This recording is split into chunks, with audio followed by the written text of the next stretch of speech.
नमस्कार, मैं दीपक सोनी, सरस्वती विद्या मंदिर राजगढ़।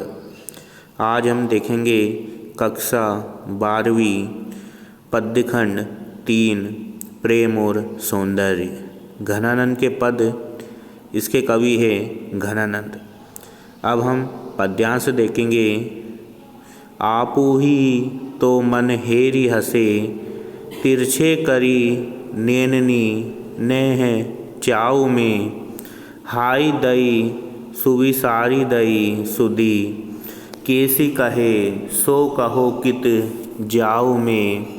मित सुजान आनीति कहा यह, ऐसी ना चाहिए प्रीति के भाव में। मोहन मूर्ति देखिबे को, तरसावत हो बसी एक ही गाँव में। इसमें अब कठिन शब्दार्थ देखते हैं हम। हेरी यानी कि चुराना, तिरछे यानी कि टेढ़े, नेह यानी कि प्रेम, चाव यानी कि शौक, दई यानी कि भगवान, सुधि यानी कि याद, कहे यानी कि कहना, कित यानी कि कहा, अनीति यानी कि अन्याय, बसी यानी कि निवास करना। अब देखते हैं हम संदर्भ में प्रस्तुत पद्यांश हमारी पाठ्य पुस्तक स्वाति के घनानंद के पद से लिया गया है। इसके कवि घनानंद जी है। अब इसमें हम देखते हैं प्रसंग में रीतिकालीन मुक्तक काव्य धारा के श्रेष्ठ कवि घनानंद जी ने अपनी प्रेयसी सुजान को उलाहना यानी कि ताने देते हुए उसे निष्ठुर कहा है। अब इसका अर्थ देखते हैं हम।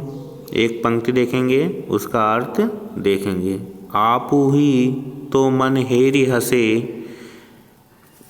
यानी कि घनानंद कवि कहते हैं अपनी प्रेयसी सुजान के रूखेपन से व्याकुल हो उसे उल्हाना यानी कि ताने देते हुए कहते हैं कि पहले तो तुमने मेरे मन हृदय को चुरा लिया और अब हंसकर मेरा और मेरे प्रेम का मजाक बनाती हो।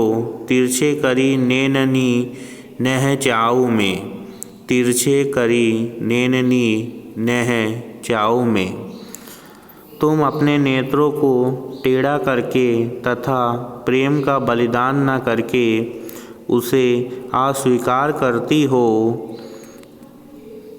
हाई दई सुविसारी दई सुदी, केसी कहे सो कहो कित जाओ में। निराश कवि भगवान से कहता है कि उसकी प्रेयसी ने उसकी स्मृति को बिसरा दिया है। वह सुजान से भी पूछता है कि वह अपना प्रेम कैसे व्यक्त करे और सुजान को छोड़कर कहाँ जाए। मित सुजान अनीति कहा या ऐसी न चाहिए प्रीति के भाव में। वह सुजान से पूछता है कि कवि अपनी प्रेमिका को मोहन शब्द से संबोधित करके अपने प्रेम की व्यापकता का परिचय देता है। वह कहते हैं कि हे मित्र सुजान, तुम मेरे साथ ऐसा अन्यायपूर्ण व्यवहार क्यों करती हो, जबकि प्रेम में ऐसा नहीं होता है। कवि प्रेयसी की सूरत देखने को अत्यंत व्याकुल है।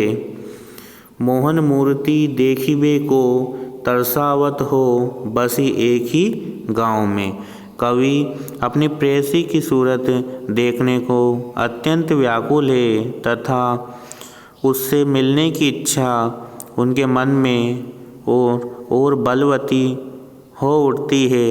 कवि कहता है कि उसकी प्रेयसी एक ही गांव अर्थात मोहम्मद शाह रंगीले के दरबार में नर्तकी के रूप में उपस्थित होते हुए भी जहाँ कवि स्वयं एक दरबारी कवि है उससे बहुत दूरी बनाए रखती है।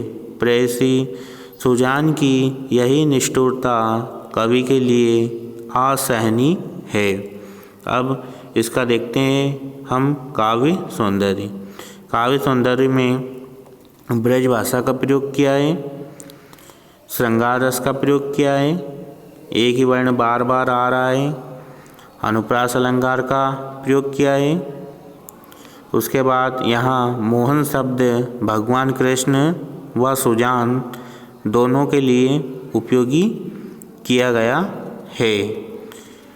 उसके बाद कवि की विरह भावना और सुजान की निष्ठुरता का सजीव चित्रण किया गया है। धन्यवाद।